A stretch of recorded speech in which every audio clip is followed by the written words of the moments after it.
Assalamualaikum warahmatullahi wabarakatuh. Selamat datang di SMA 1 Mataram.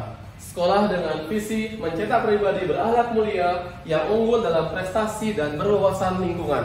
Saya Muhammad Fauzi Muhajir, peserta Jambore GTK Inovatif tahun 2024 akan mengusung tema pembelajaran berbasis prosa difabel, Project Science, diferensiasi Asset Based Learning dalam mendukung proyek profil pelajar Pancasila. Situasi yang saya hadapi ialah belum optimalnya pembelajaran PJBL dan PBL yang mengakomodir diferensiasi dalam pembelajaran dan pemanfaatannya setelah pembelajaran berlangsung. Tantangan yang saya hadapi dalam hal ini ada dua. Yang pertama, paradigma guru yang sudah merasa cukup dengan pembelajaran yang dilakukan selama ini.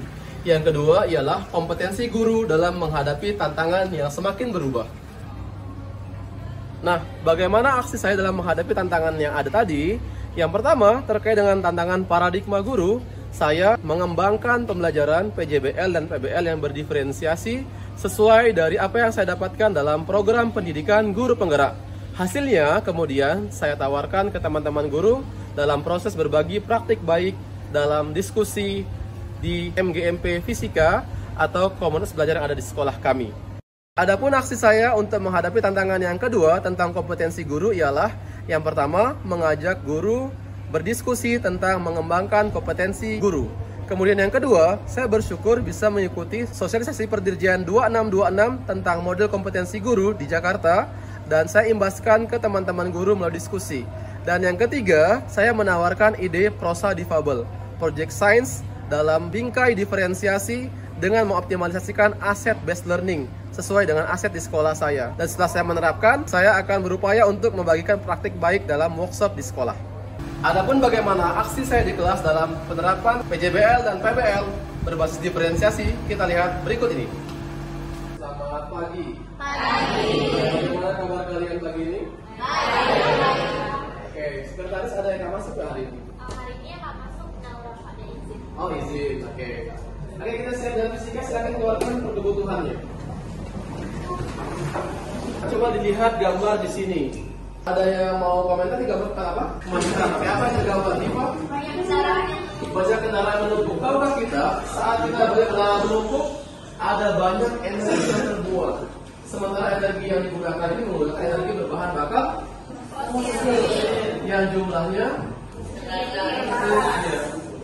dan satu ketika dia akan habis. Maka di konteks materi kita ini, di konteks energi, kita akan mendesain proyek energi yang ramah lingkungan dan sustainable.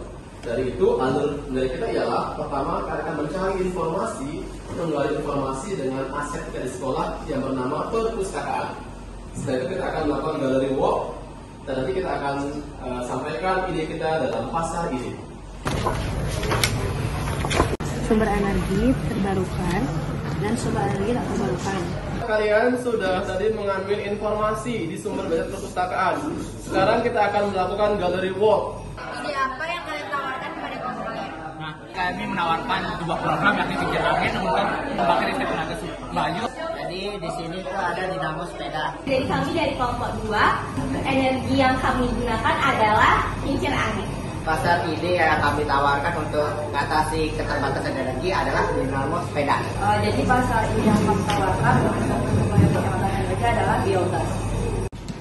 Jabari salam. Assalamualaikum warahmatullahi wabarakatuh. Waalaikumsalam warahmatullahi wabarakatuh. Selamat pagi. Bagaimana kabar hari ini? Baik. Anak-anak sekalian, kita akan lanjut ke pertemuan berikutnya.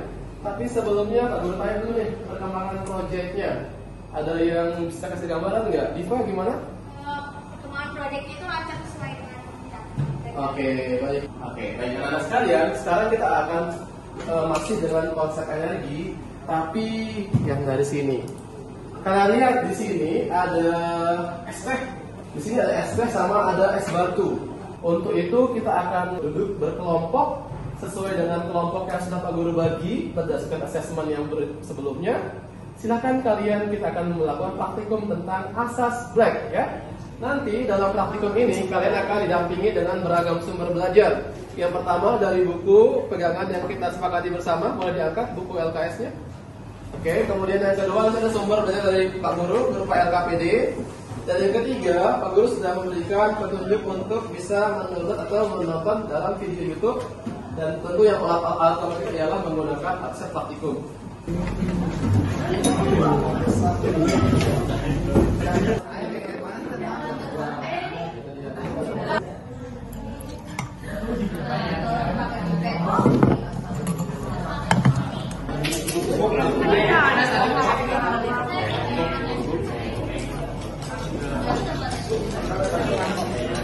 Kami menggunakan air panas dengan massa 95,19 gram. Kita mendapatkan C1-nya itu 1 dan suhunya itu 68 derajat Celcius untuk air panasnya.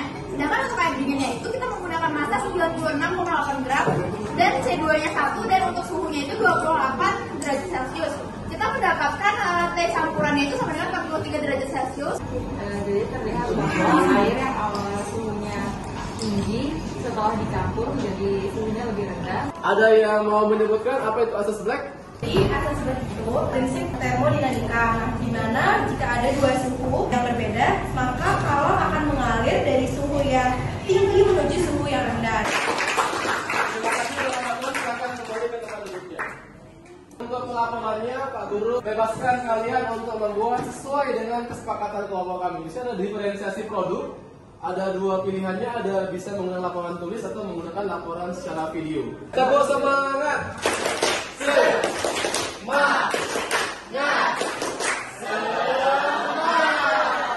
Dampak aksi yang saya lakukan, saya mendapat 8 poin. Yang pertama, pada pelaksanaan PJBL, peserta didik dapat mengembangkan yang namanya student agency. Kemudian yang kedua, melalui aktivitas pasar ide, peserta didik saya mengembangkan aspek critical thinking dan creativity, atau dalam P5 dikenal dengan bernalar kritis dan kreatif. Kemudian yang ketiga, pada pelaksanaan proyek, anak-anak mengembangkan kemandirian dan kolaboratif atau proses bergotong royong. Keempat, peserta didik dapat memanfaatkan PJBL yang hasil karyanya nggak hanya dipajang saja, tapi bisa ikut dilombakan dalam Festival Inovasi Sains. Yang kelima, dalam diferensiasi pembelajaran, anak-anak bisa jujur menilai dirinya, mengembangkan potensinya, dan menunjukkan prestasinya. Dan yang keenam, output dari pembelajaran diferensiasi ini ada tim ahli yang nantinya bisa mengajarkan atau berbagi kelebihan-kelebihan pembelajaran tentang yang dia miliki ke teman yang lain. Dan yang ketujuh, outcome-nya ialah dalam berdiferensiasi ini kita memiliki duta semansa bidang fisika yang dalam tahun 2023 dan 2024 menorehkan 15 prestasi dari tingkat kota sampai tingkat nasional. Dan yang kedelapan, terbukti pembelajaran berdiferensiasi ini bisa mengembangkan karakter peserta didik kami sesuai dengan karakter profil pelajaran Pancasila.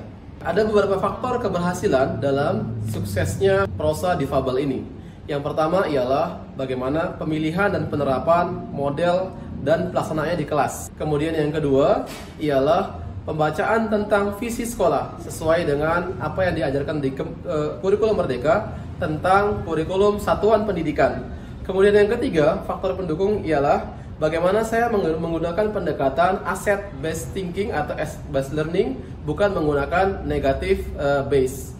Kemudian yang keempat ialah kesempatan saya untuk mendapatkan Social Perjanjian 2626 tentang model kompetensi guru membantu saya mengimprove kemampuan saya sebagai seorang guru. Dan yang kelima, kesempatan kepada saya hadir sebagai seorang guru penggerak bisa mengembangkan ini dan membawa saya mendorong lebih jauh dari yang sudah ada.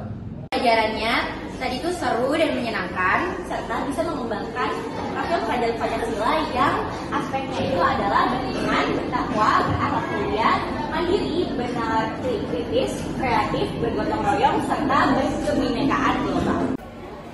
Terima kasih kami ucapkan atas sumbangan 2 kit eksperimen dari OSN Lab Fisika. Kami dari Lab Fisika akan terus mendukung kegiatan belajar siswa dan prestasi siswa. Insya Allah kedepannya kami dari rekan MGMP akan berusaha untuk menerapkan dan mengimplementasikan prosa difabel ini dalam pembelajaran di sekolah. Sumbangan 15 prestasi di bidang fisika sangat luar biasa dan mendukung program visi misi sekolah berprestasi dan berbudaya. Sukses terus Semansa, bersinarlah selalu.